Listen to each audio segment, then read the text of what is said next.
Bien le bonjour, chers amis, bienvenue à la prescription avec Dr. Fred Lambert. Vous avez été plusieurs à réagir avec l'épisode de Stéphane Bureau la semaine dernière, demandant pourquoi je n'avais pas abordé les 10 scandales qui se sont déroulés au cours de la dernière année. Premièrement, parce que ça a déjà été discuté.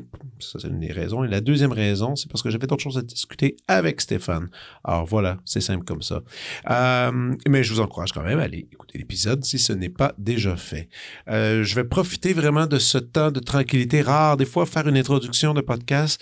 Habituellement, j'ai réussi à trouver le 5 minutes de tranquillité dans ma maison. C'est pas le cas en ce moment. J'ai réussi à dealer avec mes filles 2 bonbons d'Halloween, le temps de vous parler, mais je sens que le sucre va bientôt être consommé et fera réagir le sang de ces gentilles créatures que sont mes filles. Alors, je vais aller droit au but. Peut-être que la tranquillité va disparaître d'un instant à l'autre alors que je parle, mais l'invité de cette semaine incarne justement une douceur, une chaleur humaine, mais aussi artistique qui est remarquable, je l'aime beaucoup, c'est l'auteur, devrais-je dire, l'auteur, compositrice, interprète Maude Audet.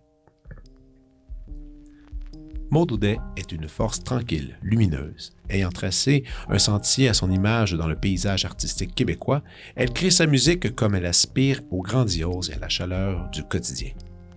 Après 4 albums, Nous sommes le feu, Comme une odeur de déclin, Tu ne mourras pas et Translation, constellée de réalisations franches et bien accueillies, Maude Audet confirme la pertinence et la durabilité de son souffle créateur.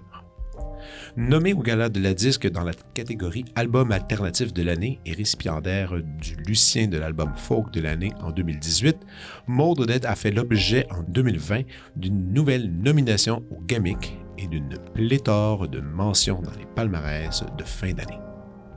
Avec son 5e album Il faut partir maintenant, paru le 31 mars 2023, Maude Audet s'affirme, hardie et prête à braver tout ce qui pourrait se dresser sur son chemin.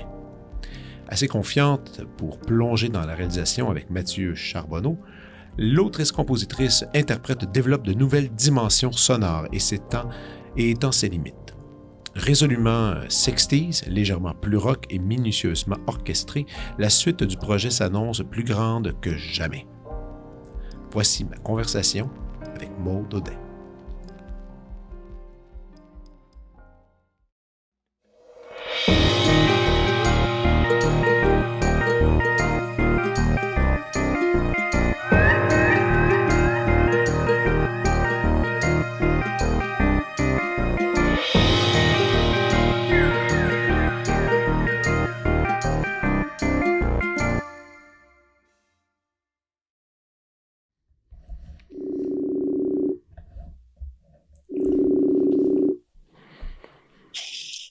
Salut! Bien le bonjour, Maude, ça va? Ça va bien, toi? Ben oui, tu m'entends bien? Tout est cool? Oui. Oui, je t'entends super bien, toi? Super, oui, super bien. Et t'es en direct de où en ce moment? Je suis en direct de ma table de cuisine. Ah ouais, lieu de travail, lieu d'inspiration ou pas du tout? C'est super rare que je travaille ici. Oh, je vais Ah, fermer pas de problème. En fait, je suis venue relire mes trucs, puis changer de pièce, justement, puis c'est tranquille, je suis toute seule dans la maison, fait que j'en profite. Mais toi, tu dis, c'est rare que tu travailles. Est-ce que tu as un local de création ou tu as un endroit particulier où tu bosses? Ben, j'ai un petit bureau un peu studio, mais là, j'étais dedans depuis 8 heures à matin, fait que j'avais comme besoin un peu de changer d'air. OK, non, c'est bon. Écoute, merci d'accepter l'invitation. J'avais très hâte de te parler parce que, évidemment, tout part toujours d'une histoire un peu personnelle quand je contacte les jeunes. Dans ton cas, c'était cet été en vacances, je partais à l'île aux Grues. T'es-tu déjà allé à l'île aux Grues? Non, j'en ai entendu parler beaucoup, mais je suis jamais allée à C'est une magnifique île qui est à côté de Montmagny. En fait, il faut prendre le traversier pour aller là. Je pense qu'aujourd'hui, ils sont rendus à 125 habitants qui restent sur l'île à temps plein. Il y a la fromagerie de l'île aux Grues. C'est là que Riopelle a fini ses jours, en fait. C'est là je connais l'histoire. Là, je mange souvent les fromages. C'est vraiment le fun. Puis je m'en allais avec ma famille, avec mes 2 filles, puis avec ma blonde, puis on prenait une traversier, puis c'est quand on est rentré dans une espèce de chalet, tout ça, il y avait une vieille radio qui était là, alors j'ai allumé la radio. Et la première chose qui s'est mise à jouer, c'était Penses-tu rester encore? Ah, ouais. Qui jouait à la radio tout bonnement. Puis c'est ma fille. Ça joue pas souvent à la radio. Non, je sais. Drôle Mais c'était une popée là quand même. Puis là, ça s'est mis à jouer.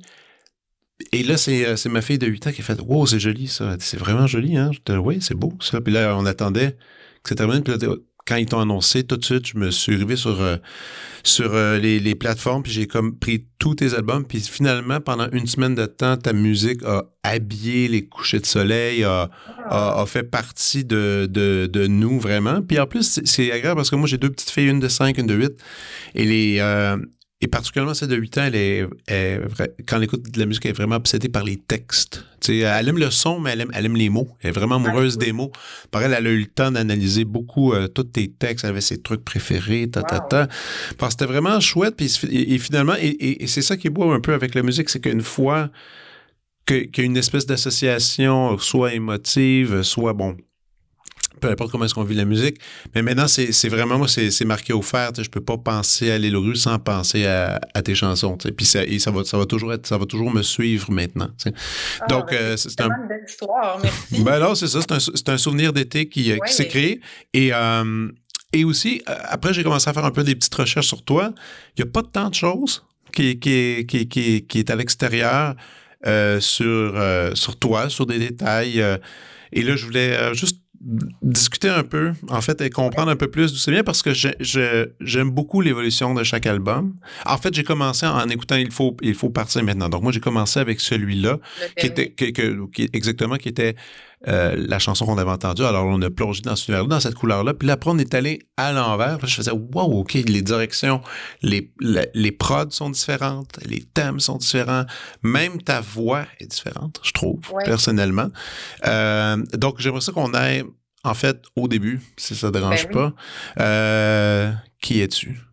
Qui je suis? Ouais, tu viens d'où? Ben, je viens de Québec. Là, je suis à Québec maintenant. J'habite dans le Vieux-Longueuil depuis presque 10 ans.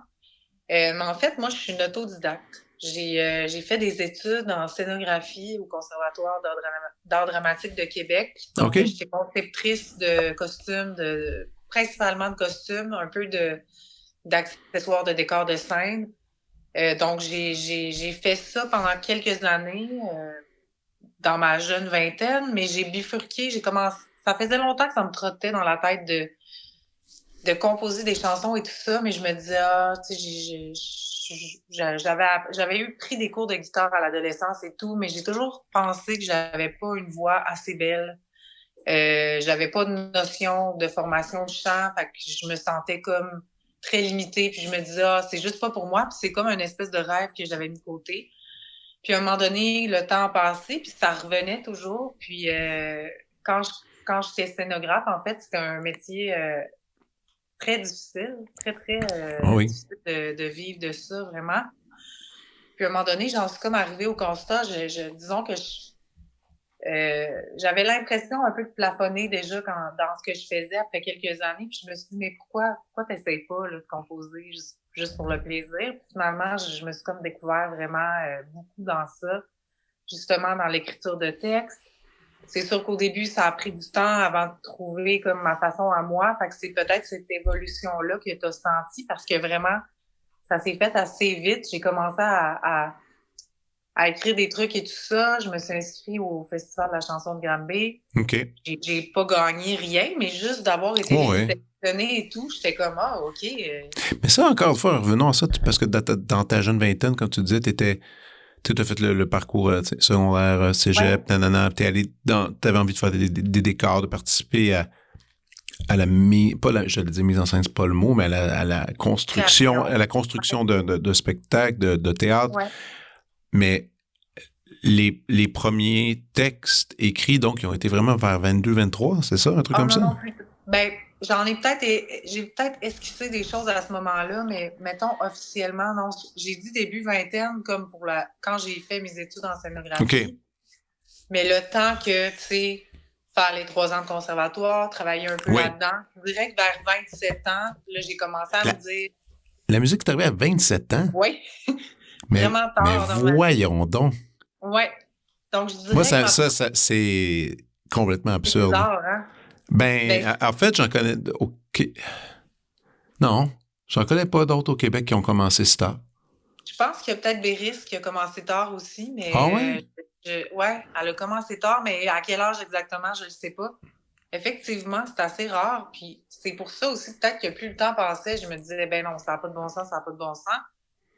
Puis à un moment donné, je me suis comme donné la permission de le faire. J'ai mis du Ouais. temps dans mon horaire, puis finalement, je me suis rendu compte que j'étais capable de le faire. Puis là, bien sûr, au début, je pense que mes textes étaient c'était plus embryonnaire. Mon art, j'étais pas une très bonne guitariste. Là. Je créais avec peu d'accords que Est-ce je que tu as maîtrisais. commencé à prendre des cours à cette période-là, justement, pour essayer de développer un peu plus le vocabulaire? Les textes, tu Non, veux non, dire? je parle de guitare. Ben, un petit peu, mais même Pas pas. Le tant. pire, c'est que je pense que je suis vraiment comme, je suis quelqu'un qui est très, la façon dont j'apprends le mieux, c'est par moi-même. On dirait que j'ai peut-être un genre de TDAH qui fait que la musique, je lis pas la musique, en fait. Oui, oui, mais Euh, ça, il y en a je- beaucoup. Hein, c'est assez fréquent en musique, des gens qui lisent pas, mais qui ont comme vraiment des espèces d'aptitudes naturelles à des harmonies super riches. Je pense instinctivement à mon ami Pierre Lapointe, qui lui... ouais, Pierre a fait un peu de violon quand il était jeune quand même. Mais tu sais, je veux dire, sauf que toutes les notions de lecture, il les maîtrise plus maintenant. Là, tu sais, ça fait c'est partie du ça, passé. Mais quand il s'essaie au piano, il fait des espèces d'affaires très belle. très belles, mais aussi des accords qu'on entend peu souvent en pop ou tu sais, Ouais, en chanson. Mais c'est juste il possède une oreille justement naturelle, parce qu'il faut quand même l'avouer que dans le milieu de la musique, on a beau étudier et travailler très fort, faut avoir l'oreille, faut avoir une c'est certaine vrai, oreille. Ben alors c'est vrai. la tienne, t'avais tes trucs de base de guitare, mais après t'as comme exploré un peu à Ouais. travers ça. Là, t'sais. Ben, quand je me suis rendu compte que j'aimais vraiment ça, j'ai travaillé vraiment fort. Mm-hmm. Quand je regarde que je suis capable de composer aujourd'hui puis que je crée des arrangements pour mes chansons, j'ai pris des cours de chant aussi. Avec qui t'as étudié le chant, je suis curieux? Ben, j'ai même pas étudié, mais j'ai fait quelques formations. J'ai pris quelques cours privés avec OK. Erika Angel Ah dans le ouais. temps. Ouais. Quelques sessions avec elle, mais tu sais, des fois, ça prend des trucs pour débloquer des affaires. J'ai fait une formation en privé avec la méthode Estile, je sais pas si tu Ouais, connais. ouais. Donc, bref, j'avais une amie de Québec qui était formatrice pour ça, donc elle m'a donné des conseils. Ah, mais il n'y a pas Bon, d'âge, hein? Il n'y a pas d'âge pour faire ça. Il n'y a pas d'âge c'est ça. pour essayer de raffiner, peaufiner un peu ça. La preuve, en ce moment, à l'UQAM, moi j'enseigne Ouais, ici, Ariane Moffat est revenue aux études. c'est vrai. Elle avait commencé son bac il y a longtemps, puis elle a été obligée de Oui, lâcher parce que, bon, la vie de tournée compliqué. avec Marc Derry à l'époque, Oui, puis avec Dan Bélanger, puis tout ça. Puis là, elle dit, écoute, il me manque quelques cours. Puis là, je l'ai croisée. Puis elle était comme, je suis venue le faire. Puis elle dit, là, je suis contente parce qu'elle prend des cours avec un prof de chant, Dominique Primo, qui l'aide justement à encore plus placé. ouvrir ses cordes vocales. Puis à trip. Donc, il y a vraiment littéralement pas d'âge pour se raffiner un peu, tu sais. C'est Mais bien... tellement, c'est ça que j'adore de ce métier-là, en fait, parce qu'il y a toujours quelque chose à apprendre, toujours quelque chose à créer. Je trouve que c'est jamais... Il n'y a pas une journée où je me dis, j'ai pas envie de travailler. Des fois, j'étais en écriture, j'étais en composition. Bon, des fois, il y a des choses qu'on a moins le goût de faire. Là. Je parle pas de la composition, mais bon, Les il y a demandes de certaines affaires. bourse, les affaires de Oui, même. c'est Ouais. ça, des trucs plus de bureau. Ou, des fois, les réseaux sociaux, oui, on peut être créatif là-dedans, mais oui, des fois, il y a un côté qu'on n'a pas choisi nécessairement. Mais ce qui a trait à la musique en tant que telle, à la création, à la recherche d'inspiration, même à tout ce qui accompagne ça, le visuel, ça reste que j'ai fait aussi un deck en art plastique. J'avais fait un an au certificat. Tu sais, j'ai bifurqué beaucoup avant d'arriver là pour finalement me rendre compte que c'était vraiment ma place. Donc, ouais, je pense qu'il faut oser, tu sais, se donner des chances. Puis, Mhm. il y en a de plus en plus des gens qui changent de métier à 30 ans, à 40 ans. Il nous reste encore plein d'années à vivre. Donc, Ouais. c'est important de faire ce qu'on aime. Là. Mais vraiment, là, tu m'épates quand même commencer si tard une carrière en musique, c'est quand même pas pire. Puis comme tu disais, au début, c'était, c'est ça, tu cherchais ta ligne, ton écriture, ton style. Ouais. Euh, et là, tu as fait le concours, tu pas gagné. Il y a eu des connexions, tout s'est construit quand même relativement vite, non? quand même vite. Oui, parce que dans le fond, le Festival de Granby, j'ai participé en 2011. OK. Fait que disons que j'ai commencé à composer, mettons, en 2009-2010, mais tu sais, j'avais un autre travail. Mes enfants étaient très bébés, là, fait que je faisais ça tu sais, je faisais Ah, pas tu ça avais à des 14 enfants en heures. plus, OK. Oui, OK. j'avais 2 enfants aux couches, là. J'étais Oh vraiment boy. comme dans un gros crunch de ma Wow. vie difficile, mais je me suis dit, hey, j'ai rien à perdre. C'était vraiment, comme je disais, ma carrière, ça allait bien et tout, mais c'est comme, il n'y avait pas beaucoup d'avancées possibles. Puis je me disais, ah, ben, pourquoi pas? Donc, c'est ça, à Granby, j'ai rencontré Navet Confi, qui a comme été mon premier collaborateur, dans le fond. Et, tu sais, on sent plus son influence, peut-être, sur l'album Nous sommes le feu, qui a une petite Ah touche un oui, peu ouais. plus Je peux rock. voir, ouais. C'était mes compositions, mais à ce moment-là, tu sais, c'est ça. Des fois, je composais la ligne de guitare, je composais des voix, mais j'étais moins... j'avais des inspirations. Je pouvais dire, ah, j'aime telle chose. Mais à partir de l'autre album d'après, à partir de Comme une odeur de déclin, puis encore plus à Tu ne mourras pas, je me suis approprié la direction artistique. Davantage. Ouais. Vraiment, ouais. Vraiment beaucoup. Puis je trouve que ma musique, elle me ressemble de plus en plus, mais en même temps, à ce moment-là, j'étais ailleurs. Fait que ce passage-là a forgé comme la compositrice que je suis aujourd'hui. Moi, je te connais juste sur disque, évidemment, donc Ouais.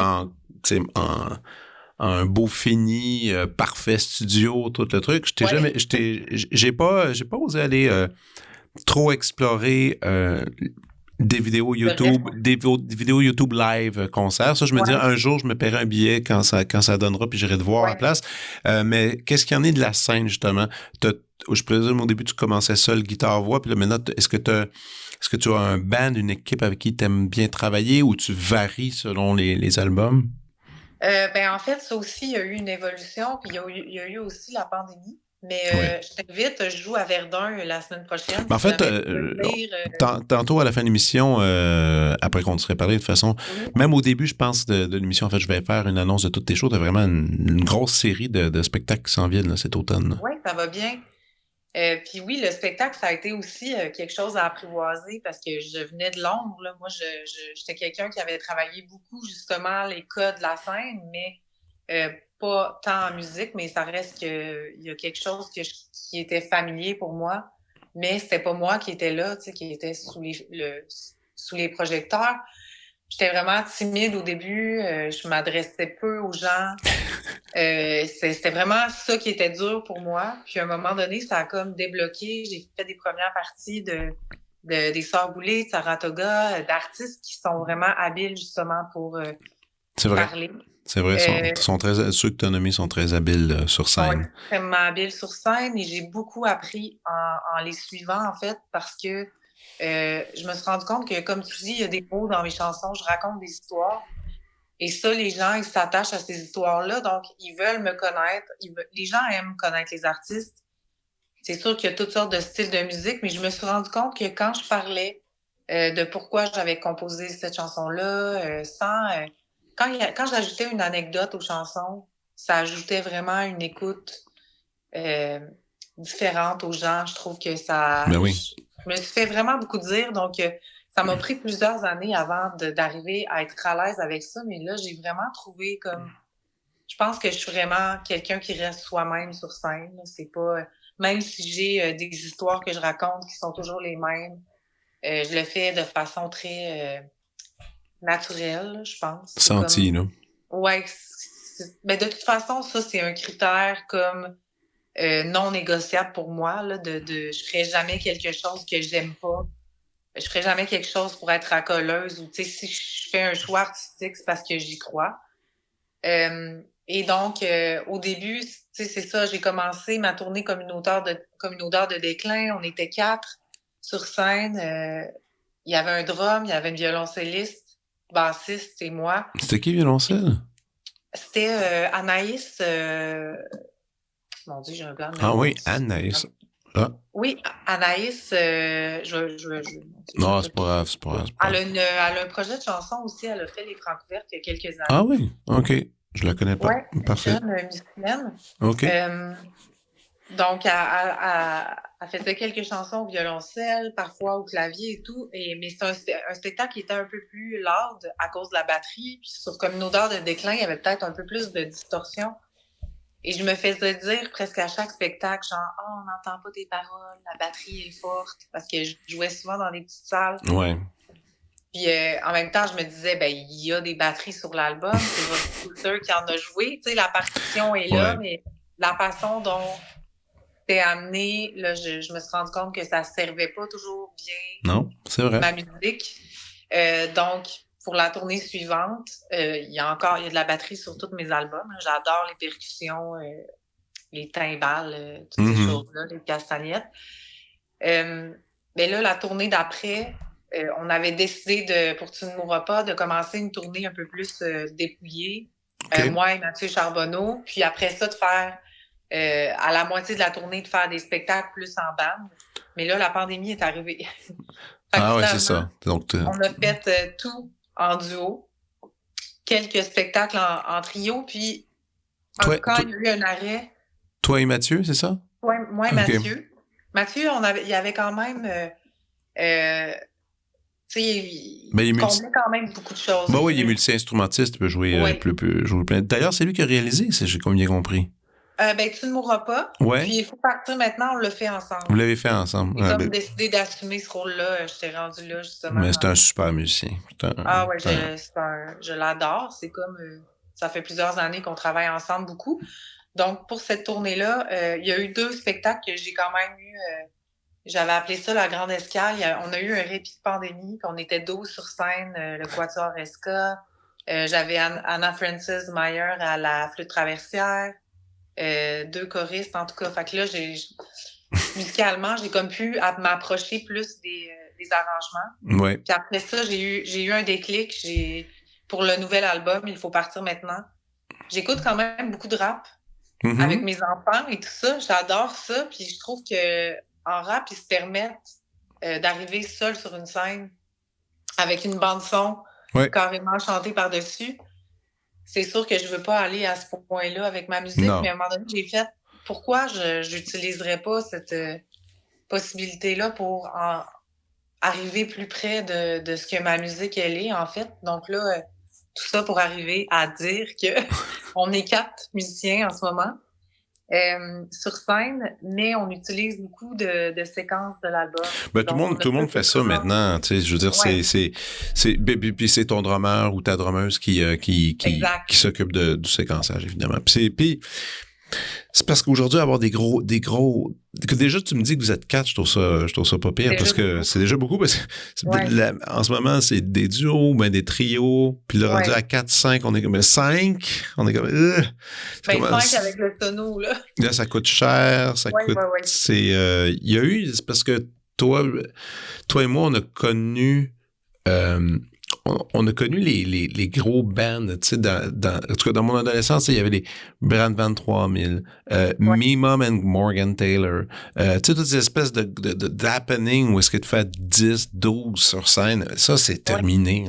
Il y en a encore quelques-uns, mais du moins au Québec, c'est pas vraiment viable, puis ça coûte trop cher. Alors, les gens doivent trouver justement une façon... intelligente d'essayer de mettre tout sur scène, ou tu fais comme Daniel Bélanger Daniel, des fois, il fait complètement juste réarranger tout. Ouais. Tu sais, ce qui est quand même le fun aussi en soi. Moi, j'ai souvent apprécié que t'allais voir, tu sais, tu connaissais l'album, t'arrivais là, puis le seul fil conducteur qui te gardait sur ton siège pour comprendre ce qui se passait musicalement, c'était les mots, finalement. Ouais. Ça, c'est quand même agréable comme concept, là. Mais toi,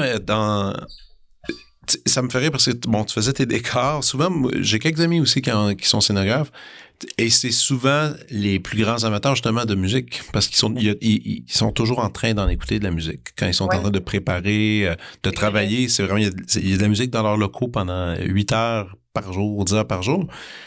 Toi, ben là, tu disais avec tes enfants, un peu de hip-hop, un peu de rap, mais c'est quoi est-ce qu'il y a des choses que tu considères qui t'ont influencé comme dans les styles, ou t'es assez disparate, t'es capable d'aller écouter de toutes sortes de trucs mélangés dans lesquels tu t'inspires. Tu sais, comme là, c'est le fun que tu dises, ah, tu sais, après, je repensais au rap et eux, ils peuvent amener du séquençage. Ça t'a donné une idée. Est-ce que tu fais un peu ça? Est-ce que tu fais un peu de la pêche à aider dans les genres? Je pense que oui. C'est assez varié ce que j'écoute. C'est sûr que, tu sais, c'est ça, je pense qu'on a peut-être le même âge à peu près. Une ado des années 90, tu sais, j'ai vécu la période grunge et tout ça.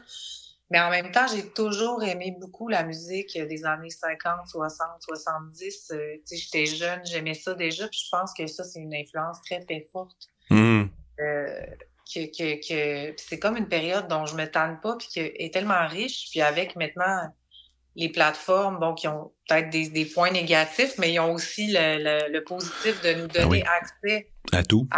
à tout. Donc, on dirait qu'il y a encore des albums que je connais pas, des artistes que je connais pas. Donc, ça m'inspire énormément. Autant dans la chanson française, ça, j'en ai écouté énormément. Quand j'étais jeune, de la musique québécoise aussi. Puis c'est ça, maintenant, j'écoute plus de pop qu'avant. En même temps, ma musique est pas pop, mais je pense que j'aime les mélodies. J'aime la bonne musique, finalement. Tu sais, Oui. j'aime le country, j'aime le folk, j'aime la musique classique. Tu sais, je suis comme une espèce de touche-à-tout qui est comme... Je suis pas une connaisseuse experte en rien, mais j'aime vraiment beaucoup la musique. Puis, ouais, je pense que je suis happée par la mélodie, par les voix, le côté accrocheur de certains styles de musique, là. Donc, je Oui. résumerais ça peut-être comme ça. Comme ton métier, ça fait pas longtemps que tu le pratiques, il y a quelque chose qui est avantageux là-dedans, c'est que tu as encore beaucoup à faire et tu as Ouais, beaucoup à explorer. Et oui. est-ce que tu as une liste de projets, de trucs, tu dis, ah, tu sais, une musique de film, je pense que j'aimerais peut-être faire ça un jour, ou même des affaires ultra, je veux dire, cocasses, ou même, mais vraiment que tu dis, ah, ça n'a pas de bon sens, mais j'aimerais bien toucher à ça, ou écrire pour quelqu'un, ou commander à quelqu'un une écriture. Est-ce que tu as une espèce de cahier, de plan pour les années à venir, ou tu y vas doucement à ta façon? Ouais, j'y vais doucement à ma façon. Tu sais, j'ai pas de cahier, j'ai rien de... Mais je pense que je suis quelqu'un qui travaille beaucoup. Tu sais, je suis toujours comme dans le prochain projet. Tu sais, j'ai de la misère à dire, OK, là, j'arrête pendant un temps. On dirait que ça me prend... Donc, tu es déjà en écriture en ce moment, là, ces temps-ci. Ouais, ben là, je travaille justement pour d'autres trucs, genre musique de... J'ai comme été appelée pour faire des voix pour des trucs de télé. Fait que ça, c'est assez Ah, nouveau. Je trouve ça vraiment super mais faire des de voix, faire... qu'est-ce que tu veux dire? Faire du doublage? Non, ben en fait, là, c'est comme la première fois que je fais ça, c'est la nouvelle série qui va OK. arriver. C'est Steffi Choc qui fait la musique. OK. Puis il m'a demandé d'interpréter des voix, en fait, sur les chansons. C'est une série où il y a beaucoup de chansons. Fait que ça, c'est super rare qu'on me demande d'être simplement interprète puis de chanter. Ben Je ouais. faisais, ah, il me semble que ça tombe bien en ce moment parce que oui, j'ai des trucs en plan, mais j'ai pas commencé. Ben, j'ai dit ça, c'est pas vrai. J'étais en studio pour une chanson de Noël récemment. J'ai d'autres singles déjà enregistrés. Fait que là, j'écris rien, mais probablement que la semaine prochaine, ça va recommencer. On dirait que j'ai toujours un projet. Très cool. Hey, tu dis une chanson de Noël, un album de Noël, ça serait pas pire, ça. Ben, ça pourrait. Là, j'ai pas eu le temps de composer autant pour Noël, mais ça va être ma deuxième Mais chanson. c'est toujours un truc. Moi, je les aime les albums de Noël Ouais, qui sont justement pas des tunes de Noël qu'on connaît ouais. et que les gens essayent. Il y avait quoi? Il y avait qui? Donc, il avait fait ça, des super Marie arrangements. Jeter, Exact, Pierre ça. Lapointe. Ouais. Ben, d'ailleurs, moi, je pars en tournée avec Pierre je OK. pars avec lui pour ce projet-là. On va le faire avec Oui. des cordes, le band, tout un espèce de décor qui a Wow. aucun bon sens. En tout cas, avec des C'est costumes, puis cool. tout. Ben, ça, c'est le fun, tu sais. Je trouve que Oui. prendre une fête puis qui est tellement, tu sais, c'est tellement pris dans notre tête, ces chansons-là, puis d'essayer de shaker ça un peu, puis d'en faire autre chose. Ça, c'est un pas pire défi. Oui. Ça, C'est vrai que c'est c'est pas pas évident. évident. Il y a tellement de couleurs associées à tout ça, tu sais.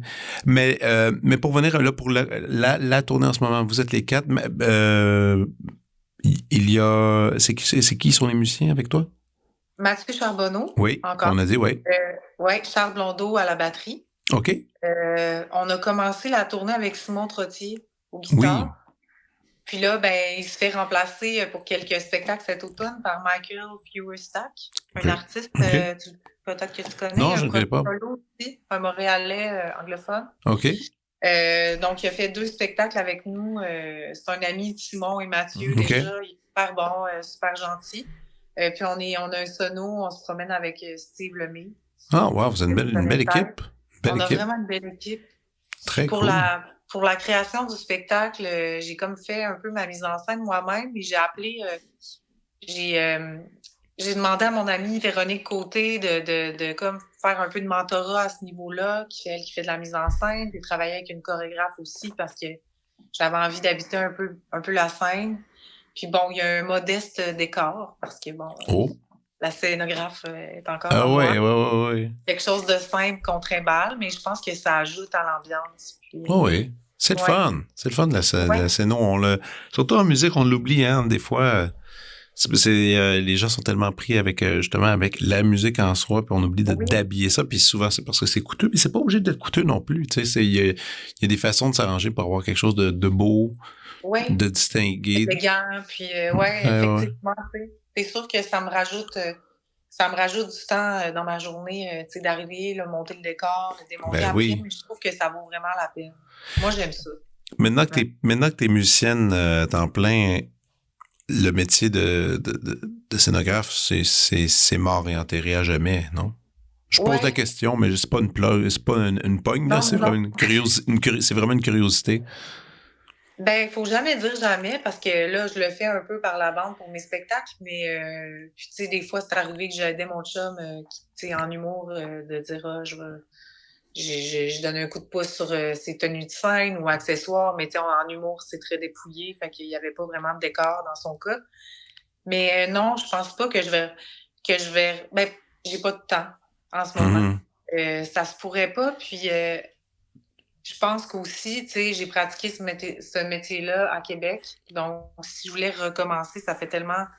Là, ça fait presque 10 ans que j'ai arrêté. Tu sais, j'ai fait quelques contrats quand je suis arrivée ici à Montréal, mais je suis plus dans le réseau. Tu sais, j'ai l'impression que ça me demanderait comme beaucoup d'efforts pour... je serais capable de le faire, là, de retourner, mais on dirait que je suis rendue ailleurs. Puis, je trouve ça quand même super intéressant. J'aime ça aller au théâtre et tout. Mais je pense que c'était vraiment le bon choix pour moi de plus faire ça parce que, ouais, à long terme, le magasinage, tout ça, on dirait que je me dis, je suis toujours dans les magasins. J'étais comme tannée de cet aspect-là. Je comprends. C'est ta personnalité artistique que je trouve intéressante parce que, comme tu disais, tu étais dans l'ombre, et là maintenant tu es devant les spots. Et, mais en même temps, t'étais pas... tu me donnes pas l'impression... En ce moment, alors qu'on se parle, puis même sur Internet, sur les réseaux, tu me donnes pas l'impression de quelqu'un qui a besoin tant d'attention ou de validation par un public. Tu sais, tu me sembles assez... tu sais où tu me donnes l'impression de savoir quelqu'un qui sait absolument qu'est-ce qu'elle vaut et qu'elle fait ce qu'elle aime. Tu comprends ce que je veux dire? Peut-être que je me trompe, mais en tout cas, moi... Lorsque j'essaie de définir, en tout cas, cette semaine, je réécoutais encore les albums, puis je me disais, c'est intéressant parce que, tu sais, il y a des gens qui vont aller dans l'écriture avec des choses super, des images, des fois, qui sont un peu difficiles à saisir. D'autres gens qui vont faire de la musique super terre à terre. Mais toi, tu te situes vraiment entre ciel et terre. Moi, c'est ça que je trouve. Tu es vraiment entre les deux. C'est un espèce de flottement, particulièrement dans le dernier disque, qui flotte, mais qui a des grosses qualités, j'allais dire, cinématographiques. Moi, c'est ça qui m'a le plus marqué, justement, par les choix d'instruments, par les appuis de certaines sonorités, même par les changements drastiques rythmiques parfois entre chansons. Moi, je me disais, en écoutant le disque, je disais, je pense que ça, c'est vraiment un style qui va rester. Peut-être, je me trompe. Et c'est ça que je serais curieux de savoir pour toi. Est-ce que quand tu te mets à écrire un projet, est-ce que tu pars avec un thème et tu tricotes autour ou tu te laisses complètement la page ouverte à tout? Ben, un peu des deux. C'est drôle à dire, mais je pense que j'avais entendu à un moment donné en entrevue Chili Gonzalez qui Mhm. disait quand on fait un nouvel album, puis j'ai trouvé ça vraiment pertinent, puis je me suis rappelé de cette citation-là. Il disait euh, les gens, euh, ils veulent pas que ça soit pareil, ils Non. veulent qu'il y ait de la nouveauté, mais ils veulent pas que ça soit trop pas pareil. Sinon, ils reconnaissent plus l'artiste et ils sont plus attachés. Je Ouais. trouvais que c'était vraiment pertinent. Puis moi, c'est quelque chose que les artistes que j'aime souvent, oui, je peux apprécier un virage à 100%, mais des fois, après, les raisons pour lesquelles on aimait quelque chose sont plus là. Ça arrive des fois qu'on n'aime pas nécessairement la nouvelle version. Je pense que moi, dans mon art, je suis un peu comme ça, mais je le fais pour moi, tu sais, avant tout, dans le sens que je pense que des fois, c'est pas parce qu'on a fait quelque chose que c'est plus bon, tu sais. Mhm. C'est Je suis c'est une d'accord. difficulté, en fait, de se renouveler. Je trouve que c'est de plus en plus dur, d'album en album, de faire quelque chose de pertinent. C'est beaucoup plus dur d'écrire une chanson d'amour quand on a écrit 10. Parce que, tu sais, oui, on a la maturité, on maîtrise peut-être mieux la langue, les mots, tout ça, sauf qu'en même temps, on a dit des choses. Et c'est de trouver une façon nouvelle de les voir. Donc ça, c'est vraiment un grand défi pour moi. Fait que je sais pas si je réponds bien à ta question. Oui, quand même. Mais je dirais ça. Puis sinon, tu disais que t'avais l'impression que j'étais à la bonne place, tu sais. Puis oui, je pense que je suis vraiment quelqu'un d'intègre, puis je fais qu'est-ce que j'aime. C'est sûr qu'après, on fait de la musique pour qu'elle soit entendue. Mhm. C'est sûr que ça fait toujours plaisir quand les gens viennent nous voir en spectacle et nous disent qu'ils aiment les chansons et tout. Mais oui, à la base, quand je crée la musique, il faut que moi, je trouve ça vraiment bon, tu sais, pour prolonger Oui. le temps. Oh non, ça, c'est certain. Mais, mais c'est drôle aussi quand même que tu es embarqué dans le milieu musical, justement, justement, Tard. fin tard, alors que t'as pas trop goûté. En fait, je pense pas vraiment que t'as goûté à ça, euh, toutes les espèces de redevances de vente d'albums physiques, tout ça. Non, T'as commencé quand déjà il y avait un le virage dans déclin. l'industrie. Bon, le déclin, on peut l'appeler de même. Oui, oui, oui, oui. Ou une restructuration de ce que représente faire un album Oui, versus faire des shows. C'est certain que en, en ayant mis les pieds là-dedans, dans cet état-là, le spectacle devient source numéro un presque de revenus et devient la raison de faire de la musique. Justement, le fait de passer de l'ombre à la scène, toi, est-ce que tu as vécu, ben, tu l'as dit, t'as trouvé ton style pour parler entre les pièces, garder le public avec toi. Est-ce que le stress, l'anxiété de scène, c'est quelque chose qui est apparu ou que tu as toujours super bien géré?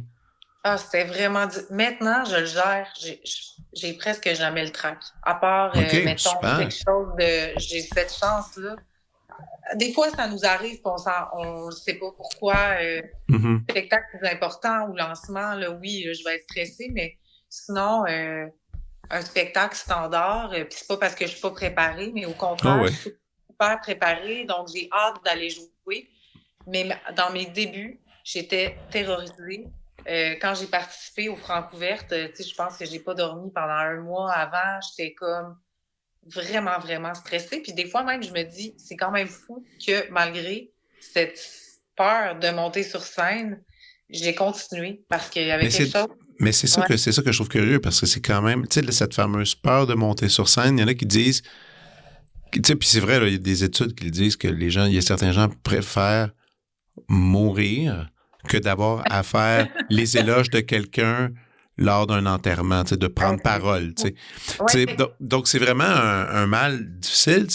C'est des gens qui ont jamais fait de scène, ils s'imaginent ça, tu sais, c'est terrifiant, c'est stressant, mais quand même que tu sais, t'as passé, parce que ce niveau de stress-là, tu l'avais clairement pas quand tu étais en scénographie. non, Bon, donc tu t'es quand même infligé vraiment. vraiment du malaise et des complications. Euh, mais comme t'as lu là-dessus, t'as eu des amis qui t'ont comme aidé. D'ailleurs, ben, on peut le mentionner, ton chum qui est humoriste, lui, t'as-tu Ouais. donné un peu des trucs pour ça, maîtriser scène, parce que lui, c'est un gars de scène. Ben oui, vraiment. Puis, tu sais, j'ai plein d'amis. En étant été scénographe, la plupart de mes amis sont artistes. J'ai beaucoup d'amis comédiens. Donc, tu sais, c'est un milieu que je connais vraiment bien. Puis oui, j'en ai parlé beaucoup avec mon chum. Au début, il me donnait des trucs, justement, de mise en scène et tout. Mais lui, c'est un adepte vraiment de toujours des... Comment dire? C'est pas quelqu'un qui aime les bébelles là, sur scène et tout ça. La mise en scène, c'est quelqu'un qui est comme très axé sur la présence, la performance. Puis il me disait toujours, sois toi-même, reste toi-même. Tu vas trouver... Tu sais, après, c'est sûr qu'il y a des artistes comme, je sais pas moi, Claude Pelgag qui arrive sur scène puis c'est autre complètement chose. éclaté. Mais en même temps, il y a quelque chose dans elle qui est comme ça, je pense. Tu sais que oui, elle va pas s'habiller en poire dans la rue de tous les jours, mais elle a quelque chose de spécial, tu sais, de différent. Puis finalement, quand on comprend ce que c'est de rester soi-même, on dirait qu'il y a comme eu un déclic pour moi qui s'est fait. Mais ça a comme été long, je sais pas. Puis quand j'ai commencé, c'était très... on dirait que les gens, ils s'attendaient beaucoup à ce que les artistes soient très drôles. C'est comme... Tu sais, les gens, des fois, l'humour est extrêmement populaire au Québec parce que je pense que les gens ont besoin de rire. Oui, mais ça crée quand même un problème en musique par rapport au rapport. Parce que clairement, ton chum, quand lui, il va sur scène, je veux dire, lui, il est responsable, en tout cas, son devoir, les gens payés pour ça, c'est de faire trembler les gens physiquement pour qu'ils crient des rires. Tu sais, c'est une... Puis, en musique, nous, on leur demande d'être silencieux et d'écouter attentivement. C'est un peu, le choc est gros, puis mine de rien, je veux dire, c'est plus que les shows d'humour, dans tous les centres culturels, ça représente plus que 50% des programmations. Là, le public est un peu entraîné à ça, puis un rire, c'est participatif. Donc, tu vas voir une game de hockey, tu cries, tu sais. Moi, j'étais allé voir hier, c'était pas pire, ça. J'étais allé voir à l'Orchestre Symphonique de Montréal, il y avait la collaboration avec I Am. Le groupe pop. Ah, ça a l'air super. Mais ça demeurait quand même que... écoute, l'orchestre n'a même pas été capable de s'accorder parce que les gens criaient trop fort. Ah, ouais. Ah non, c'était l'euphorie, là. Tu sais, ça criait tellement, mais c'était tout un public qui n'est pas habitué d'aller dans cette salle-là. Oui, c'est ça. Même le décor, il n'y a personne qui restait assis, tout le monde était debout du début à la fin. Oui. Donc, tu sais, c'était un choc culturel qui était intéressant. Le show était bon. C'était super. Oui. C'était pas ça l'affaire. Mais ce que je me disais, c'est comme il y a vraiment différentes sortes de publics. Tu sais. Il y a vraiment différentes sortes de publics. Puis, mine de rien, si pour tes chansons, puis même pour le style de chanson que toi, tu fais, tu veux des gens, j'allais dire calmes, mais oui, quelque part calmes, qui vont prendre le temps de justement bien digérer ta musique, puis de l'absorber, parce que c'est sûr, tes chansons, c'est des tableaux, tu sais.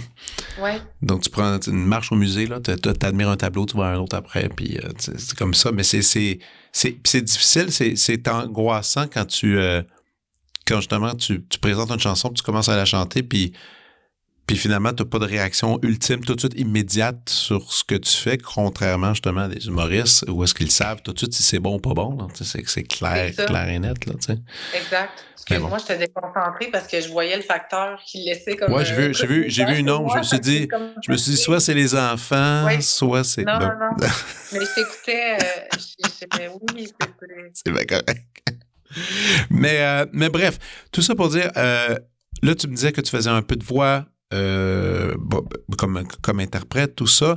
Là, tu pars en tournée dans lequel tu présentes ton nouvel album, mais aussi tu présentes aussi d'autres chansons des autres albums précédents, un truc comme ça. La production d'un prochain disque, ça devrait être quoi, dans 1 ou 2 ans, sûrement, probablement, je sais pas. Oui, tu sais, je pense que là, c'est ça, j'ai comme quelques chansons qui vont peut-être paraître ici et là, genre plus un peu pour faire continuer tout ça. J'aime bien...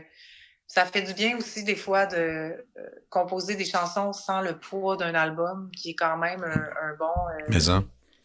C'est beaucoup d'organisation. Puis moi, je fais de la musique orchestrée, donc c'est quand même beaucoup de production. Tu sais, il faut que je me prenne un peu d'avance là, pour commencer ce budget-là et tout. Mais il y a aussi tout le truc, il y a un truc que justement, les jeunes, les vraiment plus jeunes que nous deux, là, qui font de la musique, maintenant, ils font plus des albums, ils font des EP. Puis ils sont tout le temps en show. Ils sont tout le Ouais. temps chauds. Le show évolue, puis le nom du show change, mais n'est pas systématiquement lié à l'album. Ouais. C'est quand même un modèle intéressant, ça, je trouve. Ben oui, sauf que notre milieu, il est pas. Puis oui, c'est tout à fait intéressant. Là. Je pense qu'il faut aller où ça nous convient aussi.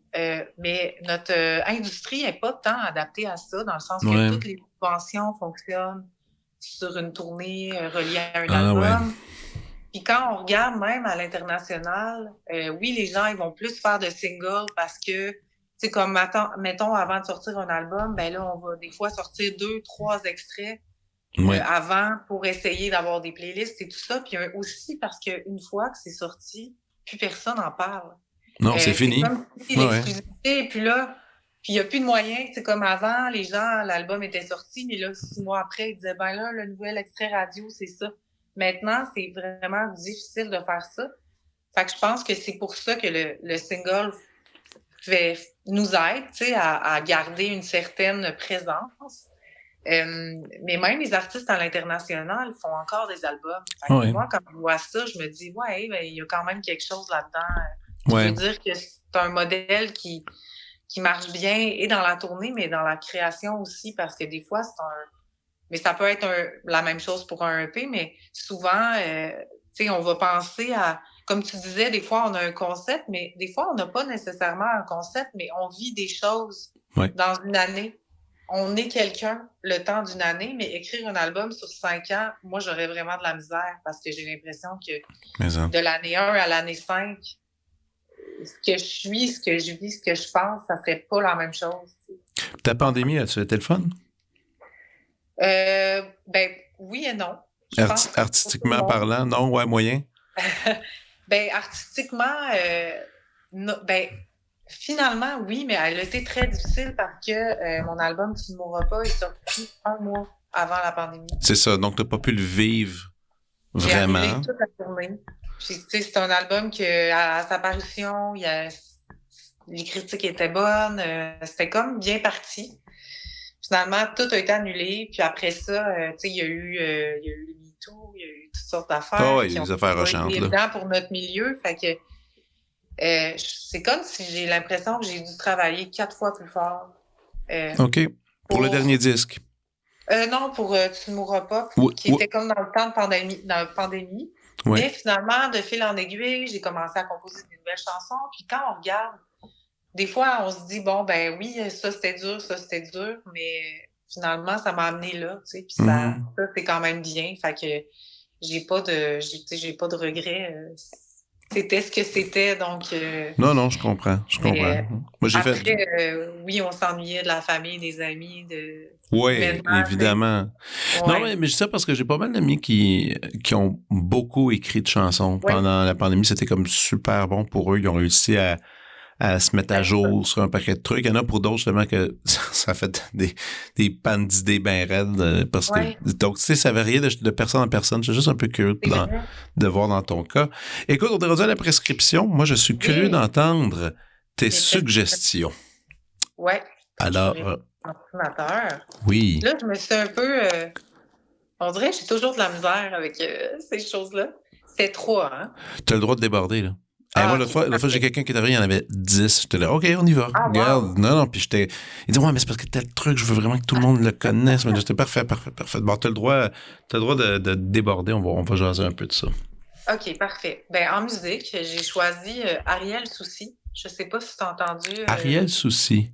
Ouais, mais attends, j'ai déjà entendu ce nom-là. Attends, je vais aller voir. OK, oui, vas-y, explique. Nouvelle chanteuse que moi, j'ai découvert il n'y a pas longtemps. OK. Elle lance son premier album en octobre. Donc, elle n'a pas beaucoup de matériel, mais c'est vraiment beau. J'ai vraiment eu un coup de cœur. C'est délicat, c'est planant, c'est folk. Il y a des accents un petit peu psychédéliques, un petit peu country. Une petite touche Sufjan Stevens, un peu Sarah McGarrigle en même temps. OK. Nouvel album disponible le 20 octobre qui s'appelle « Il n'y a rien que je ne suis pas ». Exactement. OK. Donc, ce que j'ai entendu à date, j'ai tout aimé. Donc, j'ai vraiment hâte d'entendre la suite de ce qu'elle fait. Je la connais pas personnellement, je l'ai pas vue sur scène. OK. Mais non, j'ai eu un coup de cœur, puis je trouve qu'on fait de la musique vraiment extraordinaire au Québec. Oui, oui, oui. Puis, tu sais, mais je fais toujours attention, quand je compose, j'écoute pas trop de musique québécoise parce que je veux que ma musique reste moi. Ah, t'es sérieux? Ah ouais, t'essaies de pas... Ouais. Ben, Ouais. malgré toi, là, parce que parfois, t'as comme littéralement pas le choix, t'en entends dans des Ben événements non, puis tout c'est ça, ça. là.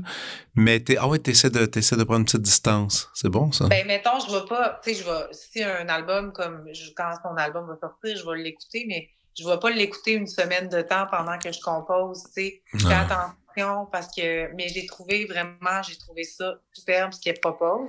Oui, oui. Ben écoute, Non, rien que pour donner, ouais, je vais juste faire une petite lecture rapide. C'est ouais. multi-instrumentiste, auteur, compositrice montréalaise. La douceur qui émane de la musique d'Ariel Soucy possède quelque chose de lumineux et de bienveillant. Cette fusion douce, amère entre soul et folk psychédélique menée par des magnifiques arrangements. Vocaux brillent sur les 2 premiers EP. Et là, elle sort son premier album complet, 11 chansons, dans lequel on dit qu'on mélange un peu country, folk, mais aussi toutes sortes de trucs. Bref, écoute, merci parce que c'est un nom que je n'avais jamais entendu. En plus, c'est à Montréal. Ça va à Ouais. suivre, Ariel Soucy, Oui, vraiment. j'ai hâte de voir qu'est-ce qu'elle va faire par la suite parce que j'aime beaucoup. Ben oui. Cool. Non, ma deuxième suggestion musique, peut-être que tu le connais, Cédric Dain-de-la-Voix. Je sais pas comment le prononcer. Je sais Tu le même connais pas? Non, écoute, gars, Tellement hot. deux d'un coup. Wow! Puis d'habitude, je suis pas mal à jour. Puis là, je suis en train de me faire donner une rince, là. J'aime ça. Cédric, comment? D-I-N-D. Cédric Dain. Je pense que c'est Dain. Cédric Dain-de-la-Voix. Dain-de-la-Voix. Écoute, on va devoir voir c'est qui. Explique-moi ça. Son dernier album, ça s'appelle Archive. C'est extraordinaire. Dans le fond, c'est un gars qui travaille avec de l'échantillonnage OK. de chansons d'archives traditionnelles québécoises. Donc, il va prendre, par exemple, un monsieur en 1900 qui chantait une chanson a cappella. OK. Et lui, il a mis ça en musique avec des pianos, des cordes un peu. Ben oui. Tellement, mais tellement beau. C'est super doux. C'est comme, il y a quelque chose de vraiment vieillot, mais en même temps, c'est très contemporain dans sa façon de créer. C'est vraiment dans mes coups de cœur. Écoute, il a gagné en 2021 album trad au prix Gamic. Ouais. Il a gagné le prix Aldor en 2021 au Festival Trad de Montréal. Puis en plus, il a été réalisateur, artiste individuel de l'année, le prix Pushing the Boundaries au Canadian Folk Music Awards en 2022.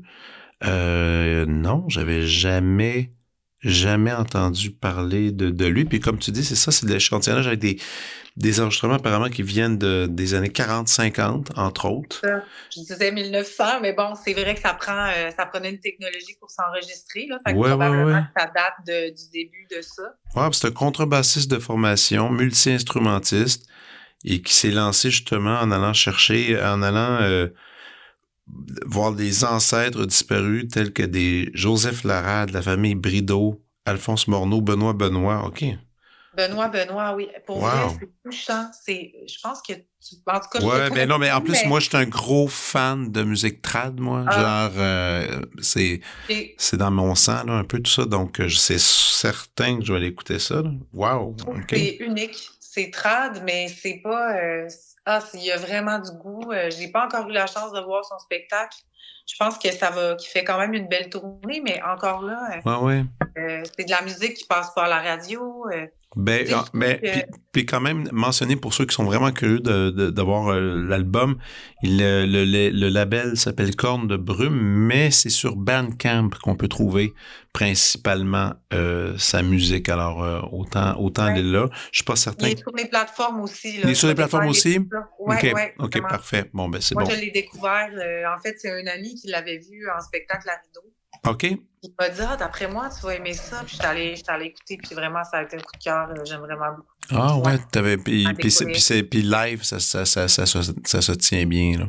Oui, puis je pense qu'il a gagné d'ailleurs des trucs à Rideau. Il a l'air d'avoir une belle tournée et tout ça. Là, c'est un ami musicien qui était là pour un autre spectacle. Puis j'ai dit, t'as-tu vu des trucs intéressants à Rideau? Puis c'est pas quelqu'un qui écoute du trad. Et il dit, mon coup de cœur, c'est un truc trad. Wow! Oui, un mélange d'archives. Puis il trouvait, puis bref, c'est... je suis content. C'est vraiment beau. Ah, ben, je vais aller écouter ça. Excellent. Super. Merci. Autre suggestion? Ma troisième suggestion, ça serait une artiste visuelle. Elle s'appelle Miville. C'est une amie, mais je la présente aussi parce que j'aime vraiment beaucoup son travail. C'est une fille qui a fait le conservatoire comme moi, en fait, en scénographie. OK. Elle fait encore ça, elle fait des costumes, mais elle a bifurqué, elle, vers les arts visuels. OK. Elle est originaire du bas du fleuve, mais maintenant, elle vit dans la région aussi. OK. Niville, carrément? Miville, Miville. Miville, pardon. Oui, elle a beaucoup d'œuvres sur Instagram, elle a un site web aussi. OK. Mais j'ai déjà vu son nom. J'ai vu son. Oui, maintenant, je la vois. Je sais c'est qui. Parfait. Oui. Puis c'est vrai, elle avait comme une espèce de changement de carrière assez vite. Puis en plus, je pense qu'elle vend quand même bien, à ma connaissance. Oui. Oh, pardon. Oui. Non, je crois qu'elle vend bien quand même dans le milieu. Ça se passe bien, il me semble. J'ai vu son nom quelques fois. Il y a eu une article. Oui, il y avait eu un article aussi dans la presse qui parlait justement de tous ces projets. Là, j'avais déjà lu ça. C'était assez cool. Puis oui, elle fait surtout de la peinture, non?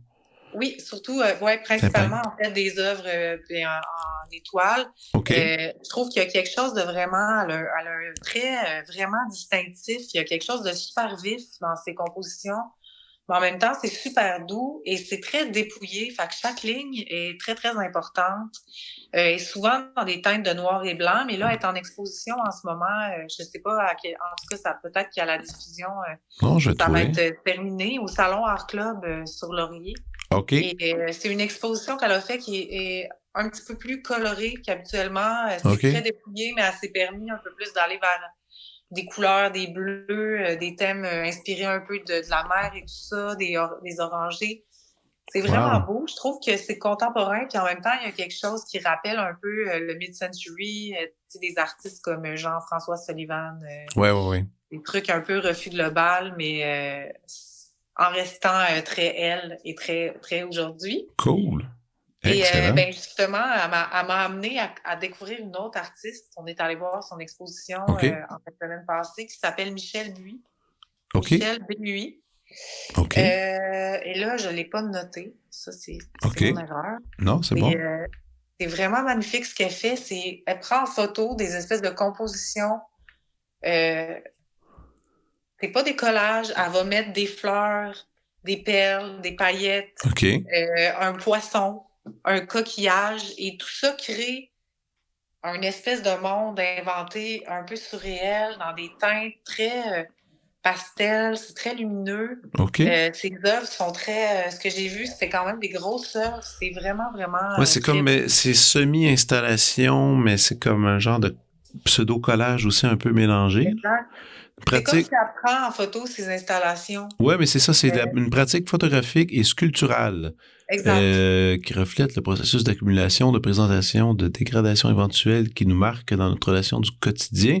Artiste qui vit et travaille à Montréal, elle a présenté plusieurs expositions partout dans le monde. Elle fait aussi partie de diverses collections privées. Wow, non, c'est vraiment chouette. C'est super beau. Ce que je vois, d'ailleurs, on va juste bien dire, c'est Michel Buis. B-U-I. Simple comme ça. Puis il y a quand même beaucoup de trucs. Évidemment, Instagram qui est toujours un lieu assez formidable justement pour aller admirer. Puis elle a vraiment c'est vraiment de jolis objets. Oui, puis c'est quand même du gros format. C'est vraiment gros. Moi, je l'ai vu à la galerie McBride qui est comme sur Sainte-Catherine. Là. Fait que je pense qu'elle expose encore pour quelques temps. Là. C'est vraiment beau. Des fois, on voit beaucoup de choses sur Instagram. Puis même chose pour Miville, quand on se déplace, qu'on est face à l'œuvre, il y a quelque chose aussi. On voit le trait, des fois, on voit là, c'est des photos, mais on dirait en grand, l'émotion n'est pas pareille, je trouve. Puis ça vaut la peine de se déplacer des fois pour aller à la découverte. Ça me fait penser que il y a ce fameux truc que les gens disent toujours, on se qualifie là, par moi je suis quelqu'un de visuel, moi je suis quelqu'un d'auditif. Toi, t'étais visuel à la base, puis après t'es devenu plus auditif, puis finalement t'es juste 50-50%. C'est un peu les deux, moi. T'es comme 50-50, là, parce que t'as une sensibilité au son, aux mots, tout ça, mais en même temps, cette espèce d'art visuel.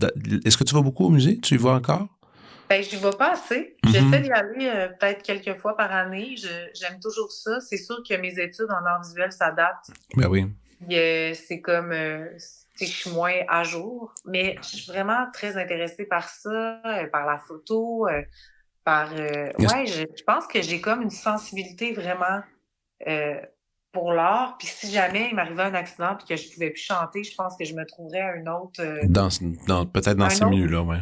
Ouais, un autre, comment dire, un autre moyen de pratiquer de l'art, de créer. Je pense que je suis une créatrice, en fait, tu sais. Ouais. Mais la musique me comble vraiment, vraiment beaucoup. Mais ouais, on dirait que ça fait du bien quand on est quelque part puis que c'est beau ou devant. Ouais. Je sais pas, je suis très sensible à ça.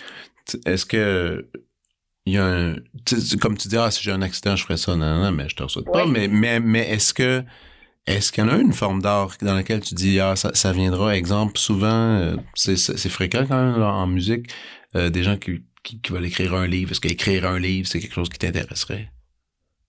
Je pense que je serais pas capable d'écrire un livre. Étrangement, puis j'aime beaucoup lire. J'admire les auteurs. C'est que moi, on dirait que ma force, c'est de résumer quelque chose, puis de trouver.